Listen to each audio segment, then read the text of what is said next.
지난주 우리는 죽음의 권세를 깨뜨리시고 부활 승천하신 예수 그리스도를 기념하며 부활주일로 우리가 나아갔습니다. 원래 예수님이 오시기 전 구약 시대에는 토요일을 거룩한 안식일로 지켰습니다. 그러나 이 모든 안식의 성취가 되시는 예수 그리스도, 그분이 부활하신 이후에는 교회는 안식일 그 다음 날, 그 부활절을 이제 주님의 날, Lord's Day로 지키게 됩니다. 2000년 동안 부활의 주님을 경배함으로 시작된 예배의 전통은 지금 오늘날까지 우리에게까지 전달되었습니다. 그래서 오늘 우리 주일 이 Lord's Day에 우리는 주님의 부활을 기뻐하며 그분의 능력과 생명을 붙들고 예배하며 나아갑니다. 부활의 주님은 제자들에게 평강이 있을지어다 두려움에 떨고 있는 그들에게 말씀하십니다. 부활의 주님은 동일하게 예배 가운데 우리 함께 하십니다. 때로 우리의 삶 가운데 힘들고 어렵고 두려운 상황들이 있지만 평강이 있을지어다. 오늘도 주님 우리 가운데 말씀하십니다. 오늘도 예배를 통해 말씀을 통해 부활의 주님을 만나시고 주님의 평강으로 충만한 우리 모두가 되기를 주님의 이름으로 축원합니다. 오늘 말씀 제목은 하나님의 공의를 경험하라입니다. 우리는 2주 전에 여리고 전쟁에 관한 말씀을 함께 나눴습니다.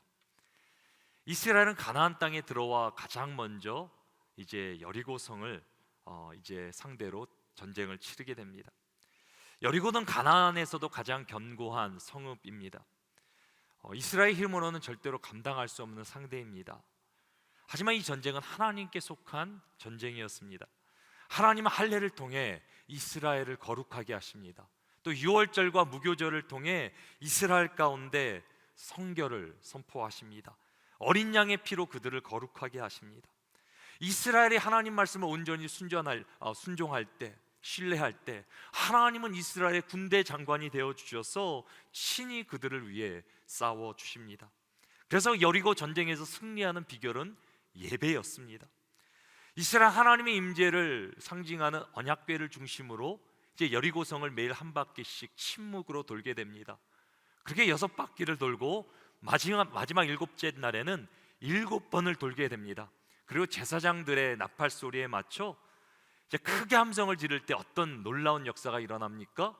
여리고성이 무너지게 됩니다. 이스라엘은 한 명의 사상자도 없이 여리고 전쟁에서 하나님의 도우심으로 대승을 거두게 됩니다. 우리가 믿는 하나님은 어떤 분이십니까?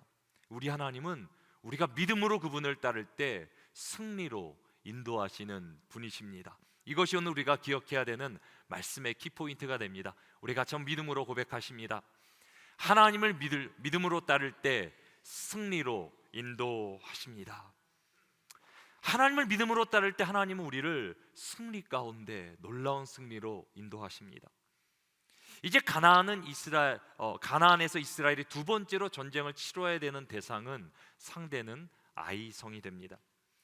아이성은 이스라엘이 진을 치고 있는 길갈에서 15마일 정도 떨어진 곳에 위치하고 있습니다. 아이성은 여리고성과는 비교할 수 없을 정도로 정말 아이같이 작은 성이 됩니다. 여호수아는 여리고 전쟁 때와 마찬가지로 이제 정탐꾼을 아이성으로 보내게 됩니다. 그리고 정탐을 마치고 돌아온 정탐꾼들이 어떻게 보고를 합니까? 오늘 보면 3절입니다. 여호수아에게 돌아와 그에게 이르되 백성을 다 올라가게 하지 말고 2-3천 명만 올라가서 아이를 치게 하소서. 그들은 소수이니 모든 백성을 그리로 보내어 수고롭게 하지 마소서.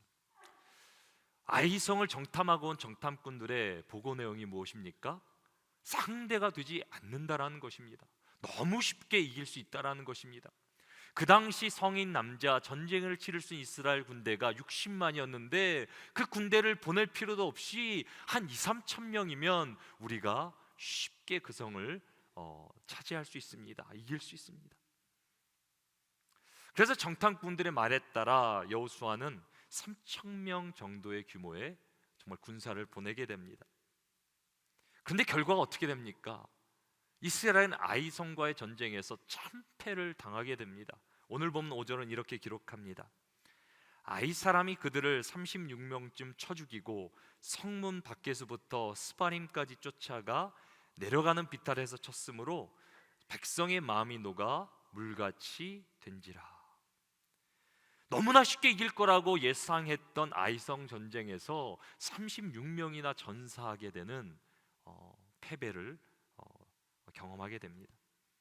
그리고 아이성 전쟁 패배로 말미암아 이스라엘의 마음이 물같이 녹아져 내렸다. 두려움 가운데 사기를 완전히 상실하게 됩니다. 아이성 전쟁의 패배로 가장 당황한 사람은 다름 아닌 여호수아였을 것입니다.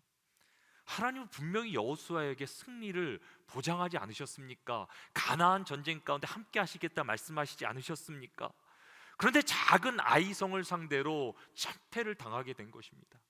하나님의 약속은 어디 있는 것입니까? 여호수아는 괴로움을 견디다 못해 자신의 옷을 찢고 모든 장로들과 하나님 앞에 나가게 됩니다. 땅에 엎드려 머리에 흙을 뒤집으시며 괴로워합니다. 그리고 하나님의 뜻을 간절히 구합니다.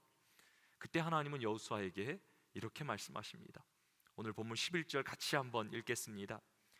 이스라엘이 범죄하여 내가 그들에게 명령한 나의 언약을 어겼으며 또한 그들이 온전히 바친 물건을 가져가고 도둑질하며 속이고 그것을 그들의 물건들 가운데 두었느니라.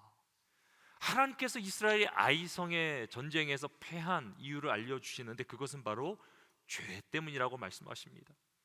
하나님이 이스라엘 언약을 어기고 하나님께 온전히 바친 물건을 도둑질했다, 또 속였다, 숨겼다라고 말씀하십니다. 여기서 하나님에게 온전하게 바친 물건을 헤렘이라고 합니다. 헤렘에 관해서는 제가 여리고성을 설명드리면서 말씀드렸습니다. 여리고성은 죄악으로 인해 하나님 앞에 온전히 바친 바 되었습니다. 하나님은 여리고서의 죄를 심판하시며 그분의 완전한 공의를 세상 가운데 드러내십니다. 그리고 이스라엘은 하나님의 명령에 순종하여 하나님의 공의를 드러내야 됩니다. 여리고성을 완전히 심판해야 됩니다. 여리고성의 모든 사람들과 짐승들을 하나님 앞에 온전히 바쳐야 되며 여리고성의 모든 귀금속들은 여호와의 곳간에 이제 두어야 합니다. 이스라엘은 여리고 전쟁에 승리한 후에 하나님 말씀에 순종했습니다. 이 아간이라는 한 사람만 제외하고 말입니다. 모든 이스라엘이 말씀으로 순종하며 나아갈 때 아간은 불순종하여 하나님께 온전히 바쳐진 물건을 자기 것으로 취하게 됩니다. 이 아간 한 사람의 불신앙으로 인해 죄로 인해 이스라엘은 아이성 전쟁에서 패하게 됩니다. 그래서 오늘 본문은 아이성 전쟁을 기록하기 전에 먼저 이 아간의 죄를 드러내며 기록합니다. 오늘 본문 7장 1절입니다. 이스라엘 자손들이 온전히 바친 물건으로 말미암아 범죄하였으니 이는 유다 지파 세라의 증손 삽디의 손자 갈미의 아들 아간이 온전히 바친 물건을 가졌음이라. 여호와께서 이스라엘 자손들에게 진노하시니라. 여기서 범죄하였다라고 번역된 원어의 의미는 믿음 없이 행동했다, 불신앙으로 행동했다라는 의미가 됩니다. 여리고 전쟁이 하나님께 속한 것처럼 이 아이성의 전쟁 또한 여호와께 하나님께 속한 전쟁이 됩니다. 그래서 하나님이 가나안 전쟁 가운데 요구하셨던 건 단 한 가지인데 이스라엘의 믿음을 요구하십니다. 이스라엘이 믿음으로 따를 때 하나님은 이스라엘을 승리 가운데 인도하실 것입니다. 하지만 아간의 죄로 인해 하나님을 향한 믿음이 깨어지고 이스라엘의 불신앙은 패배로 이어지게 됩니다. 이것이 오늘 기억해야 되는 말씀의 두 번째 포인트가 됩니다. 우리 같이 믿음으로 고백하십니다. 불신앙은 패배로 이어집니다. 이스라엘의 불신앙은 패배로 이어지는데 이 불신앙은 누구로 비롯된 것입니까? 아간의 죄, 아간으로 비롯된 것입니다.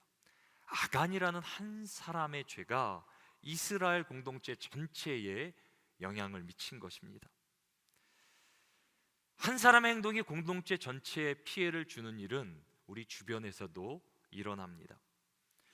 제가 LA 다운타운 나가면요, 멀쩡한 건물이에요. 이렇게 낙서가 되어 있는 걸 보게 됩니다. 아니, 멀쩡하게 되어 있는데 잘 세워진 건물에 누가 이렇게 지저분하게 낙서를 하는지. 주인도 이렇게 마음이 상하겠죠. 보는 사람도 얼굴을 찌푸리게 됩니다. 그냥 자기 뭔가를 표현하기 위해서 많은 사람들에게 불편을 초래하는 것입니다. 또 운전하다 보면 난폭 운전하는 사람이 있어요. 막 자기 혼자 이렇게 서로 이제 레인을 바꿔가며 그렇게 난폭 운전하는데요, 그러다가 큰 사고가 나서 길이 막혀서 피해를 주는 그런 사건들도 있습니다. 또 지난번엔 방화 사건이 있었는데요, LA 한 프리웨이가 완전히 폐쇄되는 그런 일이 있었습니다. 방화이죠, 방화. 어떤 사람이 불을 지름으로 그런 피해가 간 것입니다. 미국에서 일하는 산불의 85%가 사람이 저지른 일이라 그렇게 말합니다. 부주의도 있고 때로는 의도적으로 방화범들도 있다 그럽니다. 제가 이렇게 자료를 찾아보는 가운데 지난달 3월 8일 한국 합천이라는 곳에 산불이 일어났다 그럽니다. 무려 축구장 230개 면적에 이렇게 큰 불이 났는데요, 주민 214명이 대피해야 되는 국가위기경보 3단계 발령까지 났다 그럽니다. 근데 산불의 원인을 살펴보니까 무엇이 있습니까? 한 50대 남성이 무심코 책임 없이 버린 담배꽁초, 그것이 사고의 원인이었다 그럽니다. 한 사람의 무책임한 행동이 지역사회에 엄청난 피해를 초래한 것입니다. 저는 이런 것들을 생각해 볼 때 저는 우리 충현성교회 성도들이 얼마나 감사한지 모릅니다. 주님을 사랑하는 마음으로 교회의 질서를 잘 따라주시고 이렇게 섬겨주심이 저는 얼마나 감사한지 모릅니다. 교회는 다양한 배경과 연령대가 있지 않습니까? 그저 내 생각만 내 것만 주장할 수 없지 않습니까? 서로를 향한 희생과 배려가 없다면 우리가 어찌 주님의 몸을, 주님의 공동체를 세워갈 수 있겠습니까? 저는 특별히 우리 아브라함 사라 전도회 회원들 너무 감사드립니다. 변화를 수용한다는 것, 때로는 정말 힘든 일 아닙니까? 내가 이제까지 수십 년 살아온 패턴이 있는데 새로운 변화 가운데 나가는 것, 정말 어려운 일일 것입니다. 때로 불편하고 어색하지만, 또 부족한 부분들도 많이 있지만 교회의 미래와 다음 세대를 위해 헌신하시고 또 사랑으로 품어주시는 저희 어르신들이 계시기에 우리 교회가 지금도 힘있게 이 시대를 주님의 복음 붙들고 나아갈 수 있는 것 아니겠습니까? 저는 오늘 특별히 전도회 모임이 있는데요, 우리 아브라함 사라 전도회 오늘 정말 귀한 모임으로 나아가시고요, 날마다 주님의 은혜가 또 하나님의 강건하신 역사가 여러분들 가운데 함께하기를 주님의 이름으로 축원합니다.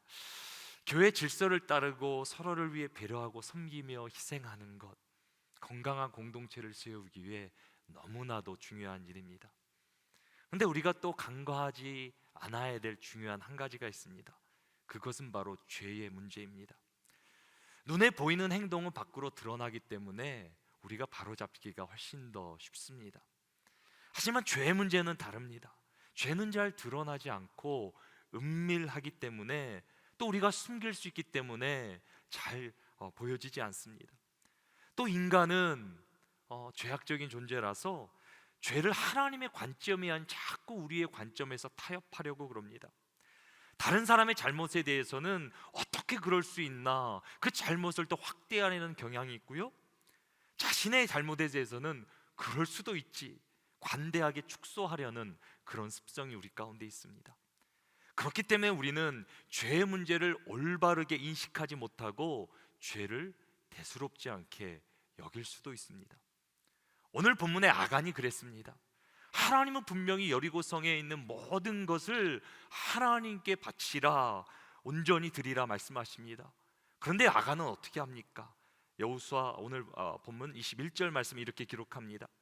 내가 노력한 물건 중에 시날 산의 아름다운 외투 한 벌과 은 200세겔과 그 무게가 50세겔 되는 금덩이 하나를 보고 탐내어 가졌나이다. 보소서, 이제 그 물건들을 내 장막 가운데 땅속에 감추었는데 은은 그 밑에 있나이다 하더라. 아간도 처음에는 하나님 명령에 순종했을 거예요. 그러려고 노력했을 거예요. 근데 여기 본문에 나오는 시날산의 아름다운 외투가 문제가 됐어요. 여기 시날은 그 당시 바벨론을 가리킵니다. 바벨론제 최고급 명품 외투를 보는데 눈이 확 돌아가 버린 거예요. 너무 마음에 드는 거예요.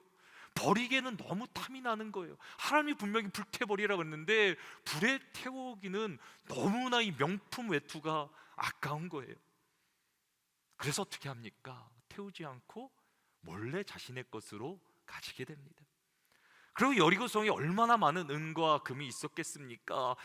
그 은과 금에 욕심이 생겨 거기 아주 조금, 은은 한 2kg 정도, 금은 한 0.5kg 정도, 작은 거, 별거 아닌 거, 대수롭지 않은 거 그냥 취해서 땅에 묻어서 가지게 됩니다. 성경은 아간이 죄를 저지르는 패턴을 우리에게 간략하게 3가지로 정리해 주는데요. I saw, 보았다 말씀하고요, I coveted, 탐냈다 말씀하고, I took, 그리고 가졌다. 보고 탐내어 가졌다. 이것이 성경이 우리에게 가르쳐주는 죄의 패턴이 됩니다. 이 아간의 사건은 아담과 하와의 그 첫 범죄 사건을 우리에게 상기시켜 줍니다. 인간의 죄는 무엇으로 시작합니까? 보는 것으로 시작합니다. 보는 것을 막을 수는 없지만 절제하지 않으면 어떻게 됩니까? 이 마음 가운데 탐심이란 것이 일어납니다. 근데 사람은 이 욕심을 이길 수가 없어요. 탐심이 한번 일어나면 거기에 끌려가서 결국 그것을 하나님의 말씀이 아닐지라도 어길지라도 그것을 행하게 됩니다. 이것이 인간이 죄를 짓는 패턴입니다. 보고 탐내어 가지는 것. 우리는 아간의 모습을 보면서 나는 절대로 아간같이 죄를 짓지 않았다 라고 그렇게 생각한다면 그것은 착각입니다. 큰 오산입니다. 우리는 성경을 잘못 보고 있는 것입니다. 우리 신앙의 선배들은 성경을 그렇게 읽지 않았습니다. 많은 사람들은 1907년 대부흥운동을 한국의 오순절이라 그렇게 역사가들은 평가하는데요, 그 부흥운동의 중심에는 길선주 장로님이라는 분이 계십니다. 1903년 이미 한국 땅에는 부흥의 불결이 이렇게 퍼지고 있었다 그러고요, 정말 하나님의 은혜를 사모하며 이제 전국적으로 집회를 열었다 그럽니다. 그리고 이제 계획에 따라 평양의 장대현 교회에서 이제 집회가 열리게 됩니다. 그 당시 장대현 교회 핵심 리더가 바로 길선주 장로님이십니다. 한 1,500명이 모여서 간절히 성령을 사모하며 기도하고 나가는데요, 일주일 동안 그렇게 노력하고 기도하는데 아무런 역사가 일어나지 않은 거예요. 아무런 일도 일어나지 않아요. 사람들이 놀라기 시작해요. 지치기 시작해요. 그만 멈추자 그래요. 그러던 중 주일 저녁 예배가 시작되었는데 길선주 장로님이 일어나 모든 사람 앞에서 이렇게 충격적인 고백을 하게 됩니다.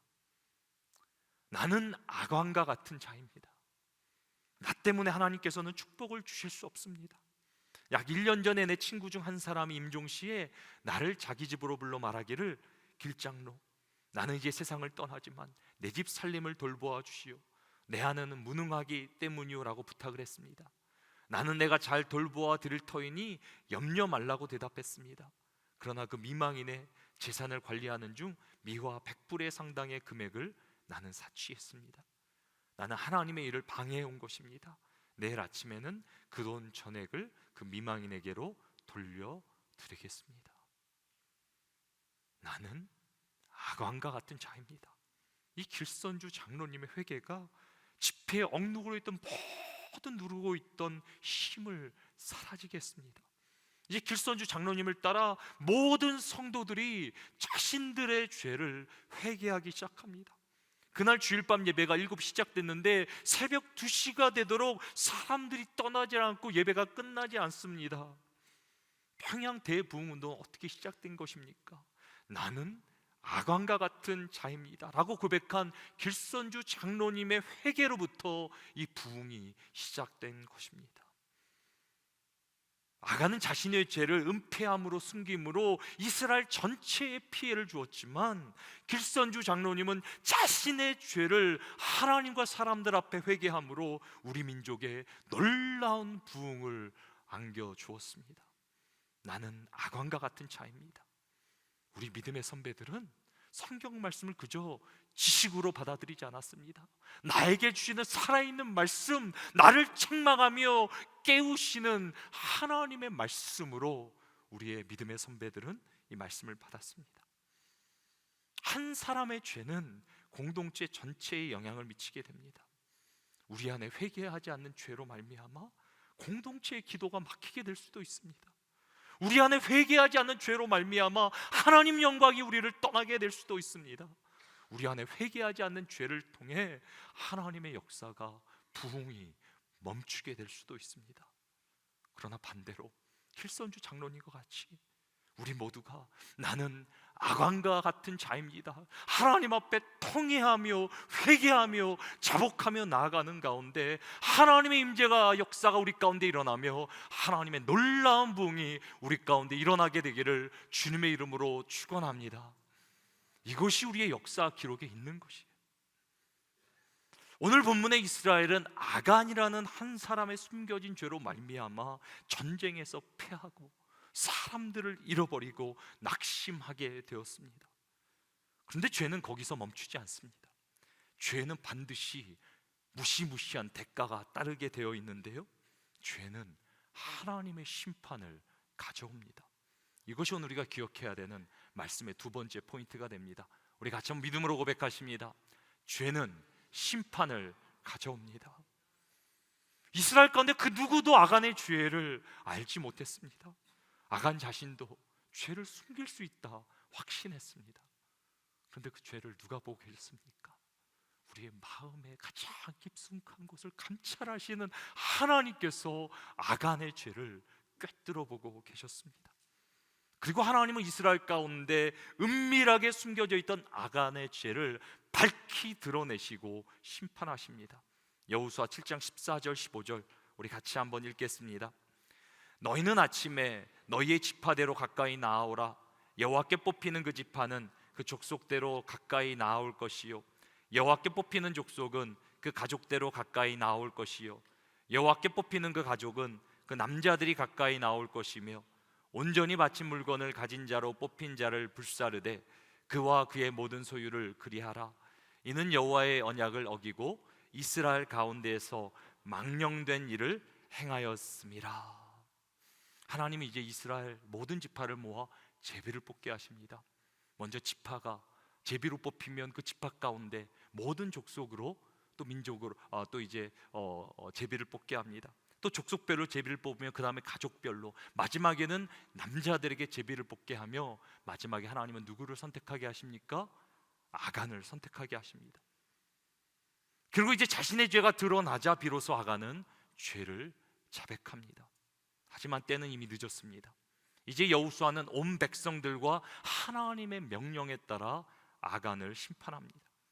아간과 가족들 그리고 모든 소유를 인근의 골짜기로 이끌어내어 돌로 쳐 죽이고 불태워 심판합니다. 죄는 하나님의 심판을 가져옵니다. 사랑하는 성도 여러분, 혹시 오늘 본문을 읽다가 하나님이 너무하다고 느끼십니까? 아니 그깟 외투 한 벌, 은금, 작은 것 취하는 것이 뭐라고 사람을 불태워 죽이기까지 하나? 반문을 제기하는 분들도 있을 수 있습니다. 하지만 그만큼 죄는 무서운 것입니다. 거룩하신 하나님은 절대 죄와 함께 하실 수 없습니다. 죄는 반드시 심판하셔야 합니다. 이제 아간의 죽음으로 인해 이스라엘 가운데 다시 하나님의 공의가 세워지고 하나님의 진노가 멈추게 됩니다. 여호수아 7장 26절입니다. 여호와께서 그의 맹렬한 진노를 그치시니 그러므로 그곳 이름을 오늘까지 아골 골짜기라 부르더라. 이스라엘은 죄로 인한 하나님의 진노, 그 무시무시한 진노를 기억하기 위해 아간을 죽인 골짜기를 아골이라 그렇게 이름을 붙입니다. 이 아골이란 고통이란 의미입니다. 우리도 찬송할 때 아골 골짜기라는 그런 찬송을 부르지 않습니까? 이스라엘 자손들은 아골 골짜기를 볼 때마다 아간의 죄를 생각하며 죄가 얼마나 무서운 것인지 자녀들에게, 자손들에게 기억하게 합니다. 사랑하는 성도 여러분, 죄가 얼마나 무서운 것인지 아십니까? 죄의 대가는 죽음입니다. 심판입니다. 근데 문제가 무엇입니까? 우리 모두는 죄인이라는 사실입니다. 우리도 아간과 같이 심판을 받아야 됩니다. 이것이 하나님의 공의입니다. 그럼 하나님 우리 가운데 어떻게 그분의 사랑을 드러내십니까? 하나님이 이처럼 세상을 사랑하사 독생자를 우리를 위해 주셨다 라고 성경은 말씀하십니다. 하나님은 반드시 죄를 심판하셔야 되는데, 우리를 죽이셔야 되는데, 하나님 우리를 대신해서 누구를 죽이십니까? 독생자 예수 그리스도를 죽이십니다. 우리를 대신해서 모든 하나님의 진노와 심판을 짊어지게 하시고 십자가에서 우리를 대신해 예수 그리스도를 희생시키십니다. 만약에 독생자를 죽이시지 않고 우리를 살릴 방법이 있다면 그렇게 하셨겠죠. 그러나 죄의 문제를 해결할 수 있는 다른 방법이 없습니다. 피 흘림이 없이는 죄사함이 없습니다. 그래서 하나님은 자신의 사랑하는 독생자를 우리에게 아낌없이 내어주십니다. 그것이 하나님의 공의입니다. 그 아들로 우리의 모든 죄값을 치르게 하시고, 예수 그리스도는 악올 골짜기에서, 우리가 죽어야 되는, 진노를 받아 심판받아야 되는 악올 골짜기에서 자신의 전부를 내어주심으로 우리의 구원을 이루십니다.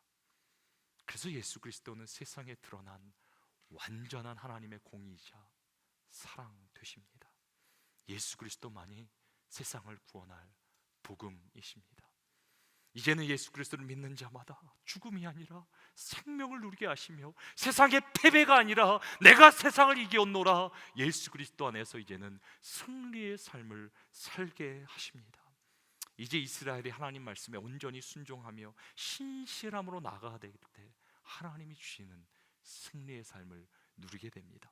이것이 오늘 마지막 세 번째 포인트입니다. 우리 같이 한번 믿음으로 고백하십니다. 신실함은 승리로 이어집니다. 신실함, faithfulness. 한 번 그냥 믿는 것이 아니라 계속 하나님을 신실함으로 나가는 인생, 하나님께서 승리를 허락하십니다. 가장 먼저 이스라엘이 하나님께 신실함으로 나아갈 때 하나님은 승리의 말씀, 그분의 말씀으로 역사하십니다. 여호수아서 8장 1절입니다. 여호와께서 여호수아에게 이르시되 두려워하지 말라, 놀라지 말라. 군사를 다 거느리고 일어나 아이로 올라가라. 보라, 내가 아이 왕과 그의 백성과 그의 성읍과 그의 땅을 다 내 손에 넘겨 주었으니. 이제 하나님은 이스라엘 가운데 말씀으로 역사하시고, 이스라엘은 그 말씀에 의지하여 다시 한번 아이성과 전쟁을 치르게 됩니다. 하지만 이번 두 번째 전쟁은 첫 번째 전쟁과 180도 다른 전쟁입니다. 이 전쟁은 이제 하나님께 속한 전쟁입니다. 하나님이 이스라엘 가운데 승리를 말씀하시며 이스라엘과 함께 하시며, 더 나아가 이스라엘이 어떻게 싸워야 될지 그 전략까지도 알려주십니다. 하나님 먼저 여호수아에게 아이성 뒤쪽에 복병을 숨겨두라 라고 말씀하십니다. 그리고 여호수아로 아이성의 모든 군대를 유인하게 하고 그 복병들로 아이성을 치게 하심으로 대승을 거두게 하십니다. 그리고 이 말씀은 비단 우리가 읽는 말씀에 기록된 말씀이 아니라 우리의 삶 가운데 재현돼야 됩니다. 이번 한 주간도 살아가는 가운데 우리의 죄악을 다 주 앞에 회개하고 주님을 온전히 신뢰하며 나아가는 가운데 하나님께서 우리 또한 승리의 삶으로 인도하여 줄 줄 믿습니다. 오늘 말씀을 생각하시면서 금주의 크라이스트 커넥션 우리 같이 한번 읽겠습니다. 하나님은 이스라엘 백성을 위해 싸워 적을 물리치고 평화를 주셨습니다. 하나님은 우리에게 아들의 죽음과 부활을 통해 죄와 죽음에서 승리를 주셨습니다. 우리는 예수님을 통해 하나님과 평화를 누리게 됩니다. 아멘.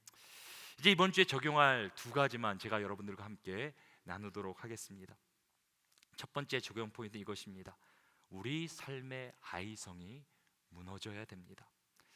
오늘 본문의 아이성이란 악안에 숨겨진 은밀한 죄를 의미합니다. 그리고 죄의 문제가 해결되기 전에는 절대 아이성은 무너지지 않습니다. 승리를 누릴 수 없습니다. 그렇다면 우리 삶 가운데 있는 이 아이성은 무엇입니까? 우리 안에 사람들에게 숨기고 드러나지 않은 우리 안에도 그런 죄가 있지는 않습니까? 죄는 우리 기준이 아니라 하나님의 공의, 그분의 관점에서 우리는 생각해야 됩니다. 혹시 우리가 사소하게 생각하며 쉽게 지키지 않는 하나님의 말씀은 있지 않습니까? 특별히 오늘 본문의 아간은 물질의 유혹에 빠져서 넘어지게 됩니다. 하나님의 말씀을 잘 지켜보려 했지만 물질의 유혹에 빠져 죄에 넘어가게 된 것입니다. 그리고 우리 또한 물질을 가장 가치 있게 여기는 사회를 살아가고 있습니다. 우리도 아간과 같이 하나님의 것을 우리의 것으로 착각하며 취할 수 있습니다. 그래서 우리가 세상 가운데 물질의 노예로 살아가지 않기 위해 반드시 훈련돼야 하는 것이 물질의 연단 훈련이 됩니다. 저는 이민자의 자녀로 자라왔기 때문에 이민 생활이 얼마나 힘든지 잘 알고 있습니다. 매달 페이먼트에 시달려야 되고 정말 힘들고 어려운 것, 쳇바퀴 도는 인생이 때로는 이민자의 삶 아닙니까? 그러나 우리가 또 솔직히 인정해야 되는 것은 우리가 언제 한번 하나님께 나의 모든 것이 하나님의 물질이라 하나님께 나의 주권을 드릴 수 있겠습니까? 조금 잘 살면 업그레이드하고 더 나은 차, 더 나은 집, 평생 페이먼트에 끌려다니는 것이 이민자의 삶 아닙니까? 한 번도 하나님께 영광 돌리지 못하고 한 번도 하나님을 인정하지 못하고 살아갈 수 있는 현실이 또한 이민자의 삶 아닐까? 하나님께서 도와주시는데 우리가 사는 것이 떡으로 사는 것이 아니라 그저 열심히 일해 사는 것이 아니라 하나님께서 공급해 주심으로 그분의 말씀을 살아간다. 우리가 그렇게 고백하면서 한 번도 물질로 하나님께 영광 돌리지 못하며 사는 우리의 모습은 있지 않습니까? 그래서 우리가 해야 되는 것이 11조라는 거예요. 이것은 하나님께 우리에게 주신 축복의 통로예요. 세상의 물질의 노예가 되지 않도록 하나님께서 우리에게 은혜를 주시는 거예요. 그리고 하나님께서 우리에게 이렇게 약속하십니다. 말라기 3장 8절 10절 말씀 우리 같이 한번 믿음으로 함께 고백하십니다. 사람이 어찌 하나님의 것을 도둑질하겠느냐? 그러나 너희는 나의 것을 도둑질하고도 말하기를 우리가 어떻게 주의 것을 도둑질하였나이까 하는도다. 이는 곧 11조와 봉헌물이라. 너희 곧 온 나라가 나의 것을 도둑질하였으므로 너희가 저주를 받았느니라. 만군의 여호와가 이르노라. 너희의 온전한 11조를 창고에 들여 나의 집에 양식이 있게 하고 그것으로 나를 시험하여 내가 하늘 문을 열고 너희에게 복을 쌓을 곳이 없도록 붙지 아니하나 보라. 저는 여러분들이 이 말씀 붙들게 되길 원합니다. 그저 세상의 물질에 쫓겨 살아가는 노예가 아니라 하나님께서 물질의 삶 가운데서도 승리케 하시는 놀라운 하나님의 은혜를 우리 모두가 경험하게 되기를 주님의 이름으로 축원합니다. 우리는 길선주 장로님의 고백과 같이 다 아간 같은 자들입니다. 하지만 예수님 우리의 모든 죄를 담당하셨습니다. 아들을 주셨는데 하나님께서 우리 가운데 무엇을 아끼시겠습니까? 하나님께 믿음으로 나아가는 자, 그 사람을 복되게 하시며 그 사람을 영광스럽게 하시며 하나님의 놀라운 역사로 함께 하실 것을 믿습니다. 우리가 회개하며 고백하며 다시 한번 주 앞에 나아갈 때 하나님의 임재의 역사가 임하며 놀라운 하나님의 부흥이, 하나님 나라의 부흥이 우리를 통해 일어나게 되기를 주님의 이름으로 축원합니다. 이제 두 번째로 우리는 죄의 패턴을 끊어야 됩니다. 오늘 본문은 아간을 통해 죄의 패턴을 우리에게 보여줍니다. 죄의 패턴이 무엇입니까? 보고 탐내어 결국은 취하려는 것, 가지려는 것, 그것이 인간의 죄의 본능입니다. 그래서 우리가 죄의 패턴을 끊기 위해서는 그 첫 번째 고리인 보는 것을 조심해야 됩니다. 우리는 보통 한 주 동안 무엇을 보고 살아갑니까? 여러분들은 집으로 돌아가시면, 여러분들 비즈니스에 돌아가시면 무엇을 보고 살아가십니까? 우리가 보는 것이 결국 그것이 우리의 삶을 좌우하게 될 것입니다. 그래서 우리는 보이는 환경을 바꿔야 됩니다. 우리는 2024년 말씀을 즐거워하라 라고 우리가 함께 믿음으로 나아갑니다. 이것이 무엇입니까? 말씀을 붙들고 살겠노라. 세상을 바라보는 것이 아니라 하나님 약속을 붙들고 살아갔다라는 우리의 결단 아니겠습니까? 혹시 여러분들 리딩 지어서 시작하셨다가 멈춘 분들이 계시면 다시 시작해 보시기 바랍니다. 말씀을 가까이 두어야, 말씀을 봐야 우리는 죄악을 이길 수 있습니다. 또 암송 카드를 나눠드리는데 가지고 다니세요. 차에다 놓고 직장에 가지고 다니시고 일터에 가지고 다니세요. 그리고 계속 말씀을 보세요. 말씀이 생명이에요. 말씀이 죄를 이기는 능력이에요. 그리고 더 나아가 이번 한 주 구역 식구들끼리 한번 사랑으로 격려하는 그런 한번 카톡 메시지를 보내주시기 바랍니다. 혹시 예배 참석을 못하거나 또 어려운 일이 있다면 연락도 하시고요, 또 찾아도 가시기 바랍니다. 말씀과 더불어 죄를 이기는 능력은 바로 우리의 사랑입니다. 우리가 함께 사랑할 때, 힘들고 어려울 때, 주님의 사랑으로 우리가 하나 될 때 우리는 비로소 죄를 이기는 능력을 얻게 되는 것입니다. 우리가 하나님 말씀 붙들고 그 말씀을 살아갈 때, 사랑할 때 하나님께서 우리 가운데 놀라운 승리의 삶으로 인도하실 것을 믿습니다. 이번 한 주 주께 맡기며 우리 역대하 7장 14절 말씀 믿음으로 함께 선포하며 오늘 말씀을 마무리하겠습니다. 함께 선포하십니다. 내 이름으로 일컫는 내 백성이 그들의 악한 길에서 떠나 스스로 낮추고 기도하여 내 얼굴을 찾으면 내가 하늘에서 듣고 그들의 죄를 사하고 그들의 땅을 고칠지라. 아멘.